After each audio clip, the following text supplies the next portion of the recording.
사랑하는 교우 여러분, 여러분의 몸을 하나님께서 기뻐하실 거룩한 산 제물로 드리십시오. 이것이 여러분이 드릴 합당한 예배입니다. 주연절 넷째 주일을 맞아 거룩하신 주님께 감사와 영광을 돌려 드립시다.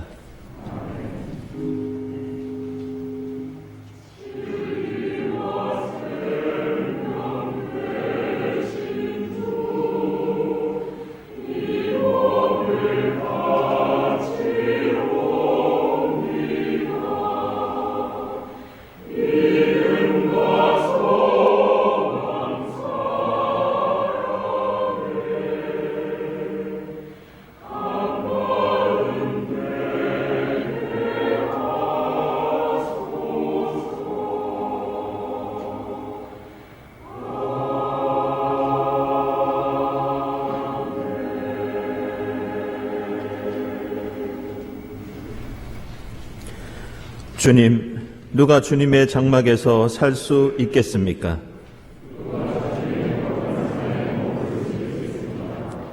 깨끗한 삶을 사는 사람, 정의를 실천하는 사람, 마음으로 진실을 말하는 사람,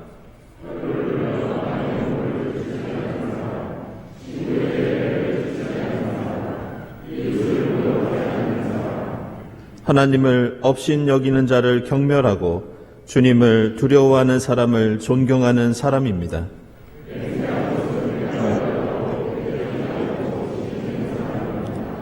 높은 이자를 받으려고 돈을 구워주지 않으며 무죄한 사람을 해칠세라 뇌물을 받지 않는 사람입니다. 아멘.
나는 주 내 하나님이다.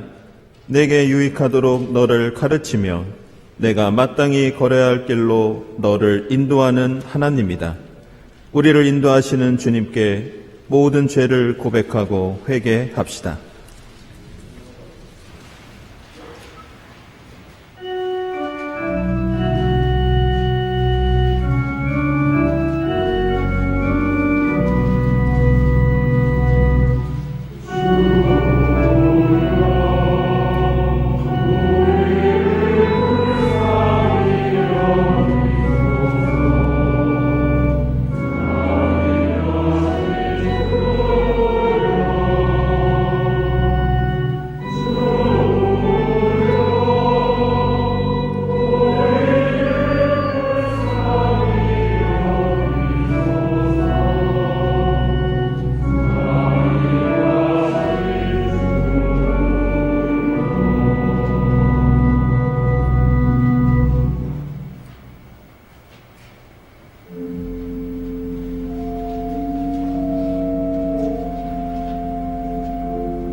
내 이름 때문에 내가 분노를 참고 내 영예 때문에 내가 자제하여 너를 파멸하지 않겠다.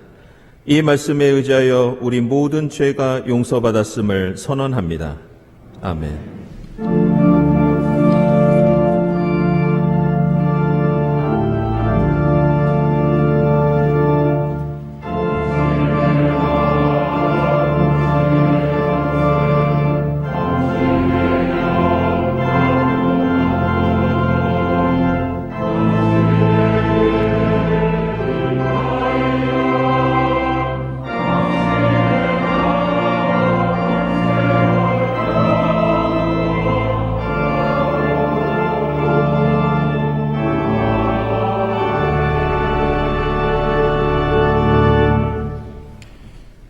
구약의 말씀은 미가 6장 3절에서 4절, 6절에서 9절입니다. 내 백성은 들어라. 내가 너희에게 어떻게 하였느냐? 내가 너희에게 짐이라도 되었다는 말이냐? 어디 나에게 대답해 보아라. 나는 너희를 이집트 땅에서 데리고 나왔다. 나는 너희의 몸값을 치르고서 너희를 종살이하던 집에서 데리고 나왔다. 모세와 아론과 미리암을 보내서 너희를 거기에서 데리고 나오게 한 것도 바로 나다. 내가 주님 앞에 나아갈 때 높으신 하나님께 예배드릴 때 무엇을 가지고 가야 합니까? 번제물로 바칠 1년 된 송아지를 가지고 가면 됩니까? 수천 마리의 양이나 수만의 강줄기를 채울 올리브 기름을 드리면 주님께서 기뻐하시겠습니까? 내 허물을 벗겨주시기를 빌면서 내 맏아들이라도 주님께 바쳐야 합니까? 내가 지은 죄를 용서하여 주시기를 빌면서 이 몸의 열매를 주님께 바쳐야 합니까? 너 사람아, 무엇이 착한 일일지를 주님께서 이미 말씀하셨다. 주님께서 너에게 요구하시는 것이 무엇인지도 이미 말씀하셨다. 오로지 공의를 실천하며 인자를 사랑하며 겸손히 내 하나님과 함께 행하는 것이 아니냐. 들어라, 주님께서 성읍을 부르신다. 너희는 매를 순히 받고 그것을 정한 나에게 순종하여라. 아멘.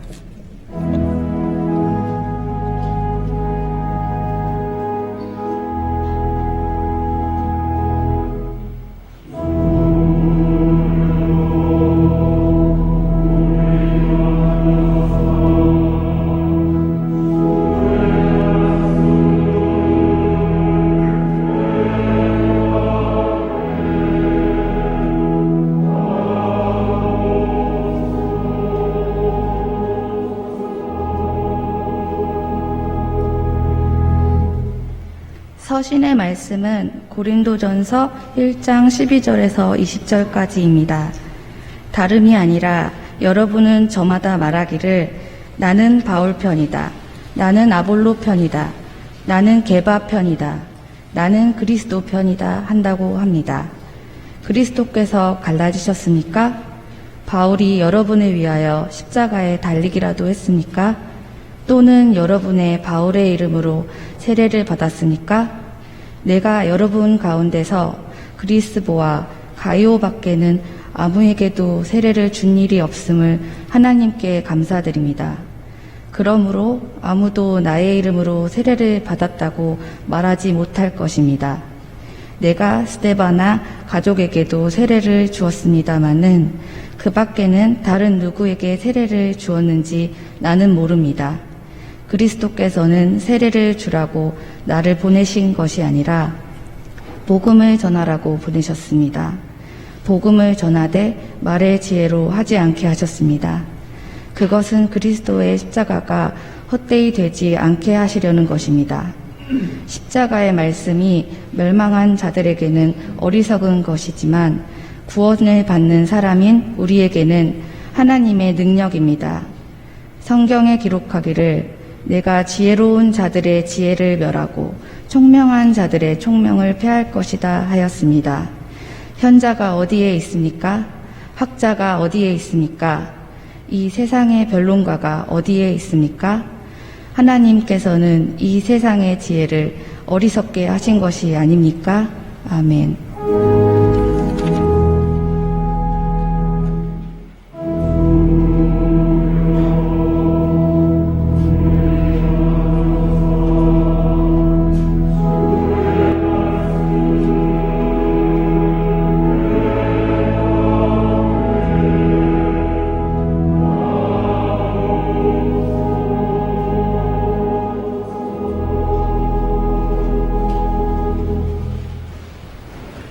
복음의 말씀은 마태복음서 5장 3절부터 12절까지입니다.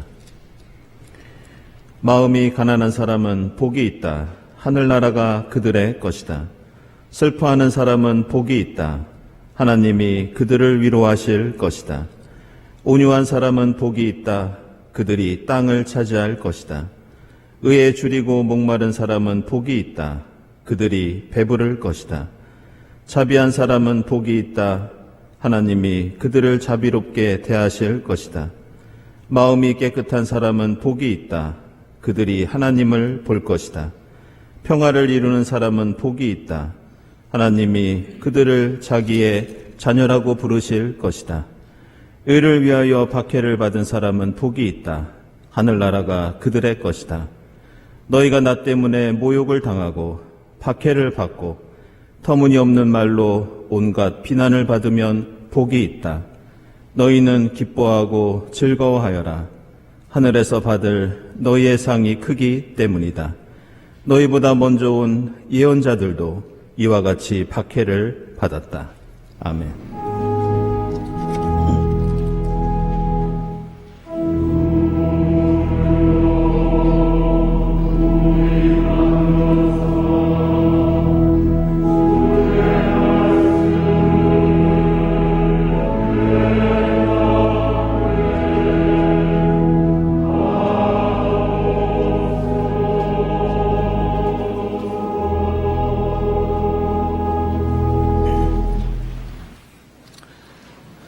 네, 친교와 소식 시간입니다. 오늘은 주연절 넷째 주일입니다. 이 자리에 함께 하신 교우들, 또 인터넷으로 예배드리고 계신 교우들 모두 환영합니다. 주위에 계신 분들과 함께 평화 인사 나누겠습니다. 주님의 평화를 빕니다.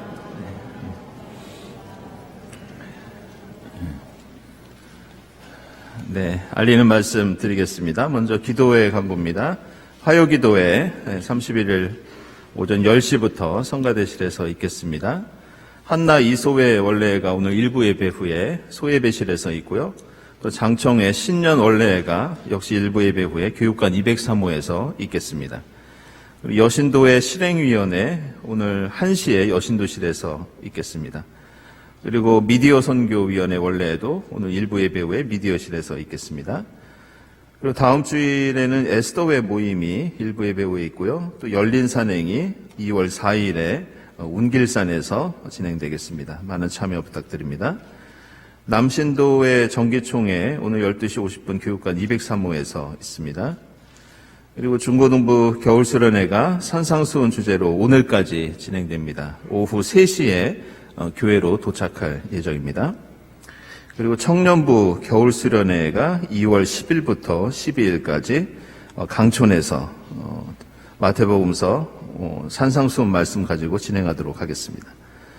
2023년도 1학기 교회 장학생 선발 중에 있습니다. 2월 12일까지 제출 서류 확인하셔서 사무실로 신청해 주시기 바랍니다. 그리고 경동회보 110호 원고 모집 중에 있습니다. 아래의 내용과 형식대로 준비하셔서 2월 28일까지 부탁드리겠습니다. 그리고 2023년도 1사분기 세교 교육이 진행됩니다. 다음 주일에 있는데요. 우리 그리스도인이 된다는 것, 세례, 성경을 주제로 우리 강승구 목사님께서 진행해 주시겠습니다.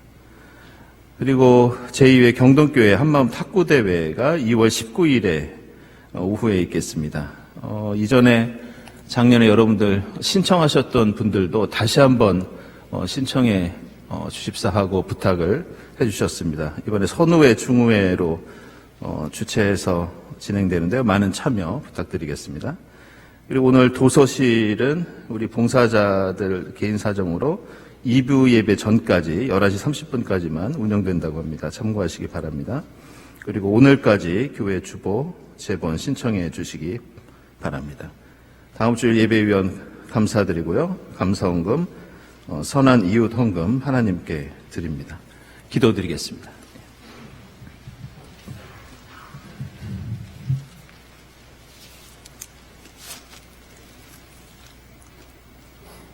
하나님, 주연절 4번째 주일 주님 앞에 함께 예배하게 하시니 감사합니다.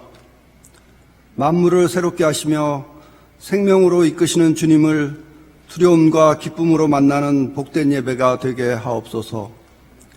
세상의 지혜와 총명이 아니라 십자가의 말씀으로 구원의 능력을 얻어 겸손히 하나님과 함께 행하는 믿음의 공동체에 이루는 시간 되게 하옵소서. 깊은 겨울을 함께 보내고 있습니다. 침묵과 고요의 시간 가운데 숨결과 온기를 불어넣으시며 새봄을 주시는 창조의 주님을 바라보며 새봄처럼 보이지 않는 곳에서 생명을 생명답게 키워내는 격려의 시간으로 창조의 숨결을 이어가게 하옵소서. 먼 길 가는 야곱의 돌베개로 하늘 사다리 되어주시고 목말라 죽어가는 아들을 바라보며 애통하던 하갈에게 생명의 샘물로 살려내신 주님, 하늘 사다리와 광야의 샘물은 공의와 사랑과 하나님을 향한 믿음의 겸손한 동행 가운데 나타나심을 믿고 간구하는 믿음으로 나아가는 하나님의 자녀 되게 하옵소서.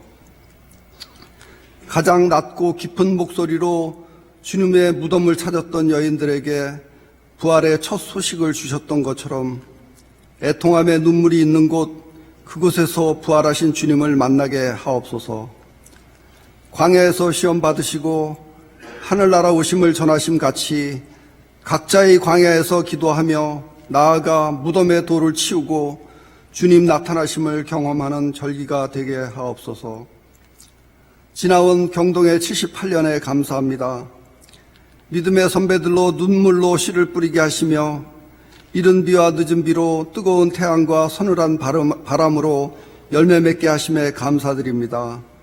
100년을 향하는 경동이 정의와 사랑으로 하나님과 함께 겸손히 행하며 선조들의 믿음을 따라 구름 기둥과 불 기둥으로 인도함 받는 공동체 되어가도록 주님 축복하여 주옵소서.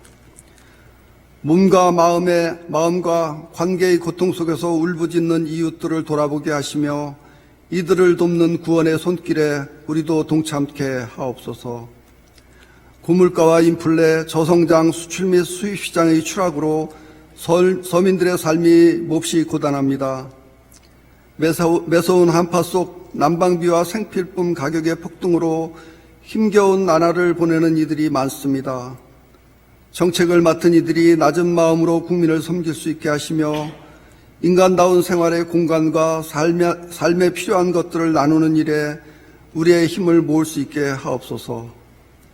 코로나의 고통과 우크라이나, 미얀마, 필리핀의 깊은 슬픔의 탄식이 멈추어지는 2월을 간절히 기도합니다. 오늘 강단을 통해 선포되는 하나님의 말씀을 들을 때 각자의 심령이 뜨거워지고 새로워지며 성가대의 찬양 가운데 하늘의 참된 위로와 평강의 은총을 내려 주옵소서. 죄와 억압에 놓인 이들에게 새로운 생명의 빛의 능력으로 살아가게 하시는 우리 주님 예수 그리스도의 이름으로 기도합니다. 아멘.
네, 일부 성가대 귀한 찬양 감사드립니다. 오늘 주연절을 보내면서 우리가 함께 읽은 마태복음서 말씀은 이 신구약 성경 가운데 이 제목이나 별칭이 붙어 있는 가장 유명한 말씀 가운데 하나입니다. 그 별칭들을 보면 마태복음서 5장부터 7장까지를 우리는 흔히 이 산상수훈이라고 부릅니다. 오늘 말씀에 산상수훈이라는 이 제목을 처음 붙인 사람은 우리가 잘 아는 4세기의 아우구스티누스라는, 우리가 어거스틴이라고 부르는 그 성인이었습니다. 아우구스티누스가 세상 가운데 살다가 회심을 하고 처음 마태복음서를 연구하면서 예수께서 산 위에서 우리에게 가르쳐 주신 가르침이라는 뜻으로 산상수훈이라는 제목을 처음으로 붙이게 되었습니다. 두 번째로 오늘 이 마태복음서 5장부터 7장까지 나오는 이 산상수훈 가운데 특별히 오늘 우리가 함께 읽은 5장 앞부분에는 이런 별칭도 붙어 있습니다. 팔복이라는 제목입니다. 오늘 내용을 보면 마음이 가난한 자는 복이 있다는 말씀부터 마지막에는 예수를 위해서 모욕을 당하고 박해를 받고 비난을 받으면 복을 받는다는 말씀까지 복에 대해서 말씀하고 있습니다. 그런데 특별히 복에 대해서 언급하는 것이 8번에 달하기 때문에 우리는 오늘 말씀을 팔복 이렇게 부르기도 합니다. 이 세 번째로 산상수훈에 나오는 가르침에는 신학적으로 중요한 또 하나의 그 제목이 있는데 그것은 바로 조금은 어렵지만 이 중간윤리라는 그런 제목을 붙이기도 합니다. 이 중간윤리라는 말은 예수께서 부활하신 다음부터 다음에 다시 오실 재림까지 그 사이를 우리가 신학적으로 중간 시기 이렇게 부르는데 그 중간 시기에 우리가 지키고 실천해야 할 윤리적인 가르침이다. 그래서 중간윤리 이렇게 부릅니다. 그래서 오늘 5장 말씀 이후에는 세상에 소금과 빛이 되라는 가르침이 있고 제단의 제물을 드리기 전에 먼저 화해하고 예배드리라는 그러한 권고도 있고 간음과 맹세와 보복에 대한 가르침, 그리고 원수를 사랑하라는 그 유명한 명령과 그리고 주님이 가르쳐 주신 기도까지 모두 주옥 같은 윤리적인 가르침들이 계속해서 이어지고 있습니다. 그런데 이 모든 것들이 예수의 부활을 경험하고 예수 그리스도의 재림을 기다리면서 이 땅에 하나님 나라를 이루기 위해서 우리가 실천해야 할 중간 시기의 윤리다. 이런 뜻입니다. 네 번째로 오늘 산상수훈에는 엘리트 윤리라는 별칭도 붙어 있습니다. 마태복음서 5장 1절을 보면 오늘 이 가르침이 모든 사람들에게 주어진 것이 아니라 특별히 예수의 제자들을 향한 말씀이었습니다. 오늘 가르침은 예수 때문에 특별히 모욕과 박해와 비난을 받는 예수의 제자로서 살아가는 사람들에게 주신 교훈의 말씀입니다. 그래서 우리는 이 말씀을 부름받은 사람들을 위한 엘리트 윤리 이렇게 부르기도 합니다. 마지막 다섯 번째로 오늘 산상수훈에는 중요한 신학적인 의미가 담겨 있는 또 다른 제목이 붙어 있는데 어떻게 보면 이 타이틀이 오늘 제가 여러분과 나누는 이 설교의 주제라고도 할 수 있습니다. 그것은 바로 라틴어로 이미타치오 데이, 바로 하나님 닮기, 이런 제목이 교회의 역사에서 옛날부터 이 산상수훈에 붙어 있었습니다. 딸이나 아들이 어머니나 아버지를 닮아서 태어나고 또 살아가면서 부모님을 닮아가듯이 하나님의 자녀들이 하나님을 닮아가는 것, 하나님 닮기, 이것이 산상수훈의 중요한 주제라고 할 수 있습니다. 따라서 마태복음서 5장부터 7장까지 나오는 말씀들을 우리가 매일 묵상하고 그것을 실천하기 위해서 노력할 때 우리는 하나님의 자녀로서 하나님을 닮아갈 수 있다는 것이 오늘 산상수훈의 핵심입니다. 그런데 이러한 산상수훈과 비슷한 뜻을 담고 있는 구약성경 말씀이 또 하나 있는데 그것이 우리가 오늘 함께 읽은 미가 예언자의 예언 말씀입니다. 기원전 8세기에 활약했던 이 미가 예언자는 이 유다의 모레셋이라고 하는 작은 농촌 마을에서 태어나서 자라던 사람이었습니다. 미가는 예언자로 활동하면서 부패하고 거짓으로 가득 찬 이스라엘의 도시 문명을 특별히 비판하였고, 그리고 하나님 말씀에 불순종하고 타락했던 유다의 정치 지도자들, 종교 지도자들을 책망했던 예언자가 바로 이 미가였습니다.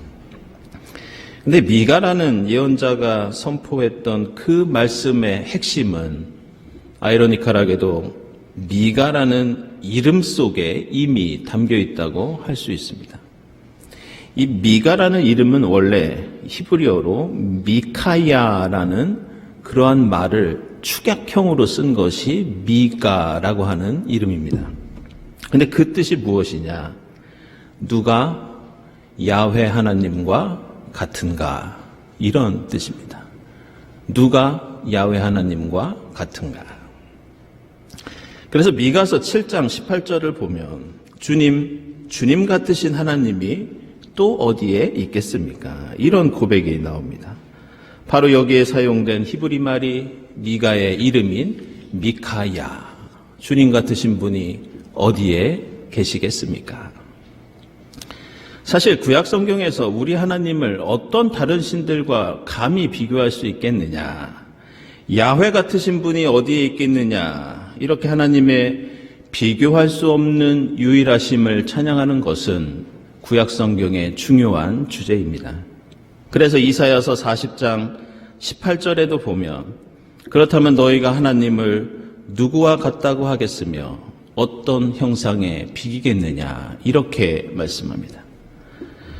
그런데 이것은 우리 하나님이 어떤 신들과도 비교될 수 없는 분, 하나님에 대한 자랑과 감사이지만 사실 여기에는 또 다른 뜻이 담겨 있습니다. 그것은 하나님께서 어떤 신과도 비교될 수 없는 분인데 우리 하나님의 백성도 우리 하나님의 자녀도 그렇게 되어야 하지 않겠느냐. 바로 이 호소와 명령이 이 미카야 속에 들어 있습니다. 다시 말해서 나 하나님이 거룩하니 너희도 거룩하라는 레위기 말씀처럼 우리가 하나님을 닮아서 우리도 다른 세상의 백성들과 비교할 수 없는 유일하고 거룩한 하나님의 백성이 되어야 한다는 그런 뜻입니다. 그런데 안타깝게도 미가 예언자가 활동하던 시기에 이스라엘 백성들은 그런 존재가 되지 못했고 그렇게 살지 못했습니다. 그래서 오늘 미가서 6장 3절을 보면 내 백성은 들어라. 내가 너희에게 어떻게 하였느냐? 내가 너희에게 짐이라도 되었단 말이냐? 어디 나에게 대답해 보아라. 이렇게 하나님께서 이스라엘 백성들을 책망하고 계십니다. 그러면서 오늘 함께 읽은 미가서의 중간과 뒷부분을 보면 우리가 다른 신들과 비교할 수 없는 하나님을 닮아간다는 것이 무엇을 가르치는지 우리에게 가르쳐주고 있습니다. 그것은 우리가 하나님께 드리는 제물이나 예배가 아니라 오로지 공의를 실천하고 인자를 사랑하고 겸손히 주님과 동행하는 것이라고 말씀합니다. 여기서 공의는 우리가 흔히 의, 정의라고 얘기하는 히브리어 미슈파트라는 말입니다. 인자는 사람을 가리키는 것이 아니라 이건 히브리어로 헤세드라고 하는데 이것은 자비, 인애 이런 뜻을 갖고 있습니다. 겸손히 하나님과 행한다는 것은 우리가 히브리어로 할라크라고 하는데 겸손히 주님과 동행하는 것. 특별한 것은 그 속에 하나님과 함께 움직인다라고 하는, 행동한다라고 하는 그런 뜻이 담겨 있습니다. 그런데 이렇게 하나님께서 공의와 인자와 동행을 강조하신 데에는 이러한 가치가 중요하기 때문이기도 하지만 사실 여기에는 또 다른 특별한 이유가 담겨 있었습니다. 그것은 바로 공의는 원래 아모스 예언자가 선포하던 말씀이었습니다. 공의는 아모스서의 핵심적인 주제입니다. 아모스 예언자는 미가 예언자보다 30년 먼저 활동하던 예언자였습니다. 이것은 인애와 자비를 가리키는 헤세드도 마찬가지입니다. 인자를 사랑한다고 할 때 이 말씀도 역시 미가 예언자보다 30년 먼저 활동했던 호세아 예언자가 강조하던 말씀이었습니다. 그렇다면 하나님과 동행하는 삶은 누가 말한 것인가? 이 예언은 바로 미가 예언자보다 20년 먼저 활동을 시작했던 이사야 예언자가 강조하던 말씀이 하나님과 동행하는 삶이었습니다. 따라서 지금 미가 예언자가 오늘 미가서 6장에서 말씀하는 공의와 인자와 주님과 동행하는 삶은 새로운 말씀이 아니라 앞선 미가 예언자의 선배 예언자들이 전했던 말씀. 하나님께서 미가 예언자 이전에 다른 예언자들을 통해서 그토록 이미 누누이 강조했던 말씀을 지금 미가 예언자는 반복하고 있는 겁니다. 그런데 미가 예언자가 이렇게 아모스, 호세아, 이사야의 예언을 다시 언급하고 강조하는 이유는 지금까지 그 위대한 예언자들이 선포했던 그 말씀들이 이스라엘 백성들 사이에서 어떤 실천도 없었기 때문입니다. 다시 말해서 지금까지 예언자들이 그토록 죽음을 무릅쓰고 선포했던 열변을 토했던 그 예언들이 모두 역사적으로는 실패한 예언이었다는 그런 뜻입니다. 게다가 오늘 미가서 말씀은 불과 수십 년 전에 다른 선배 예언자들이 전했던 말씀일 뿐 아니라 심지어 출애굽 당시에 모세 때부터 이어져 내려오던 가르침이었습니다. 이미 미가 예언자가 등장하기 700년 전부터 모세는 신명기 10장에서 공의와 인자와 하나님과 동행하는 삶을 강조합니다. 너희들이 이제 가나안 땅에 들어가면 하나님을 닮아서 거룩한 백성으로서 그렇게 살아야 한다는 가르침을 이미 미가 예언자가 등장하기 700년 전부터 이스라엘 사회에서는 강조되고 있었습니다. 따라서 이스라엘 백성들이 정의를 실천하지 못하고 인애를 사랑하지 않고 하나님과 동행하지 않았던 것은 그렇게 해야 한다는 것을 몰랐기 때문이 아니었습니다. 하나님의 말씀을 듣지 못하고 알지 못하고 이해하지 못했기 때문이 아니라 아무리 들어도 그렇게 살지 않았기 때문이었습니다. 어떤 권고와 호소와 명령에도 하나님을 닮아가는 삶을 무시하고 포기했기 때문에 성경의 예언자들은 시대마다 등장해서 같은 말씀을 반복하고 또 반복합니다. 그리고 이것은 구약 성경에 나오는 대부분의 예언들이 가지고 있는 특징입니다. 안타깝게도 이스라엘 역사에 수많은 예언자들이 나타나서 하나님의 말씀과 예언을 선포했지만 이스라엘이 그 말씀을 듣고 회개하고 하나님께 돌아서서 하나님과 동행하며 살았던 그 삶을 우리는 이스라엘 역사에서 찾아볼 수 없습니다. 하나님은 늘 예언자를 통해서 말씀하셨고 오히려 말씀이 홍수를 이루어서 넘쳐났지만 이스라엘 백성들이 실천하지 않고 버티고 있는 이상 하나님의 말씀은 실속이 없는 말잔치로 끝날 때가 대부분이었습니다. 이스라엘 백성들이 예배에서 고백했던 기도와 찬송과 결단도 역시 립 서비스로 끝날 때가 대부분이었습니다. 그리고 이것은 오늘을 살고 있는 우리 그리스도인들도 항상 예배를 드리고 말씀을 나눌 때마다 우리가 생각해야 할 중요한 문제라고 할 수 있습니다. 우리는 보통 한국 교회의 숫자를 이야기할 때 이 5만 5천 교회에서 5만 교회 정도로 그렇게 산정을 하고 있습니다. 그래서 몇 년 전에는 언론에서 그런 표현을 쓴 적도 있습니다. 이 편의점 숫자보다 많은 한국 교회. 근데 우리나라의 교회들은 이 세계의 그 어떤 나라들보다 많은 예배를 드립니다. 저도 예전에 외국의 컨퍼런스에 참여했을 때 많은 분들이 한국 교회는 어떻게 그렇게 수많은 예배를 드릴 수 있느냐 이런 질문을 받은 적이 있습니다. 보통 교회들은 매일 드리는 새벽 예배를 비롯해서 주일 예배, 주일 오후 예배, 수요 예배, 금요 예배, 일주일에 보통 10번 이상의 예배를 드립니다. 그 밖에도 장례 예배, 개업 예배, 신방 예배, 아이들의 돌 예배, 그리고 교회에서 드리는 여러 가지 절기마다 드리는 특별 예배까지 전 세계 그리스도인들이 놀라는 것이 바로 이 한국 교회의 예배의 숫자입니다.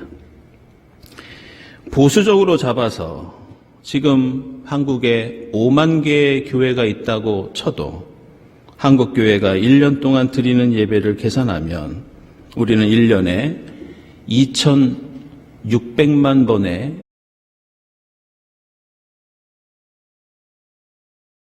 가운데 하나님의 말씀이 선포됩니다. 설교뿐만이 아니라 우리는 성경 공부도 따로 합니다. 게다가 최근에는 내가 다니는 교회뿐만이 아니라 다른 교회 예배와 설교까지 유튜브로, 홈페이지로, 케이블 TV로, 그리고 책으로 우리는 접합니다. 한마디로 우리는 말씀의 홍수 속에 살고 있습니다. 한국교회 예배의 숫자가 1년에 2,600만 번이지만 그 말씀을 듣는 교우들의 숫자까지 계산하면 그리고 수십 년 동안 이어오는 우리의 신앙의 연수까지 곱해보면 하나님이 말씀을 듣고 결단하는 그 시간과 자리는 수십억이 되는지 수백억이 되는지 우리는 계산조차 할 수 없습니다. 그렇다면 그렇게 말씀이 선포되고 말씀을 나누고 깨닫고 결단하고 있다면 우리 사회는 얼마나 정의와 평화와 인애가 가득하고 우리는 얼마나 하나님과 동행하고 있고 우리는 얼마나 하나님을 닮아가고 있는가. 혹시 우리도 과거 이스라엘 백성들처럼 말잔치를 벌이고 있고 립 서비스에만 치중하고 있지는 않은가.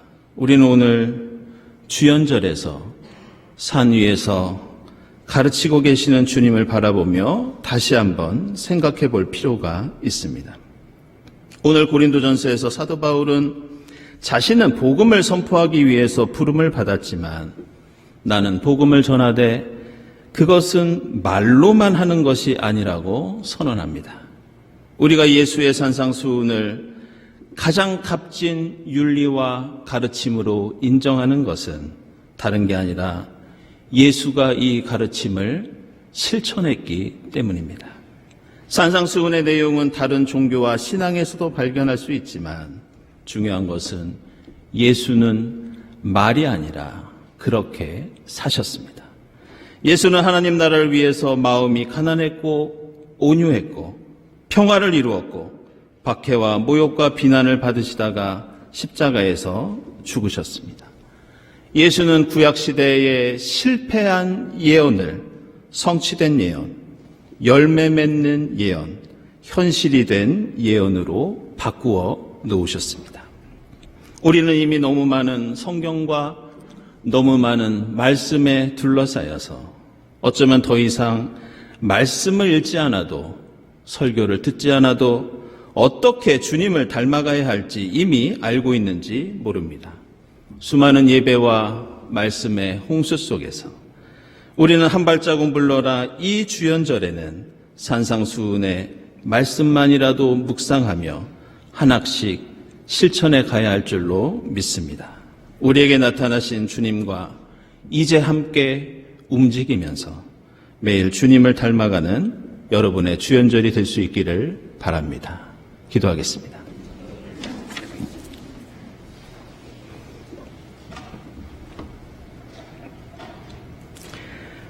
하나님 감사합니다. 저희를 주님의 자녀로 삼아주시고 주님의 제자로 세워주셔서 주님을 닮아가는 특권을 허락해 주시니 감사합니다. 저희의 신앙이 말잔치가 되지 않게 하시고 주님과 겸손히 동행하면서 주님의 의와 자비를 실천하는 저희 모두가 될 수 있도록 인도해 주시옵소서. 예수 그리스도의 이름으로 기도드리옵나이다. 아멘.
하나님 감사합니다. 저에게 베풀어 주신 주님의 말씀과 가르침과 주님 사랑에 감사하면서 정성껏 예물을 드립니다. 이 예물을 기쁘게 받아 주시옵소서.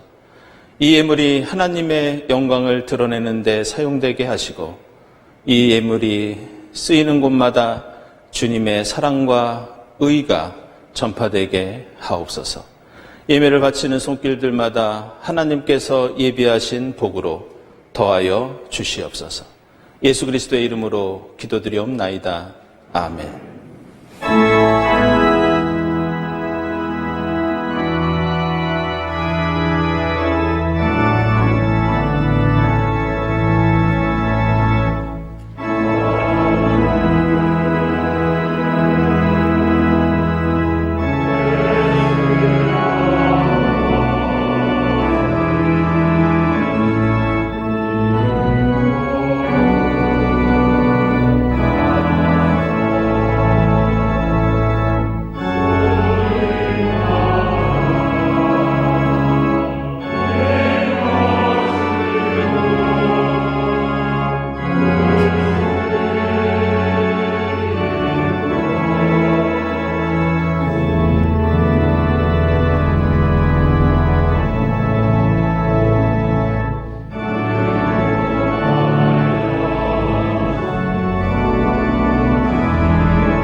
하나님 감사합니다. 저희를 하나님의 자녀로 모태에서부터 택하여 주시고 하나님의 백성으로 선택해 주시고 또한 주님의 제자로 삼아 주시니 감사합니다. 하나님께서 저희에게 가르쳐 주신 그 가르침, 저희에게 주신 그 말씀이 실패한 말씀이 되지 않게 하여 주시옵소서. 저희들의 실천과 저희들의 용기와 저희들의 하나님을 향한 헌신을 통해서 하나님 말씀이 현실이 되게 하시고 하나님 말씀이 성공한 말씀이 될 수 있도록 축복해 주시옵소서. 이 모든 감사와 간구 위에 성부와 성자와 성령 삼위일체 되신 하나님의 은총이 지금부터 영원까지 함께 하옵시기를 간절히 축원하옵나이다. 아멘.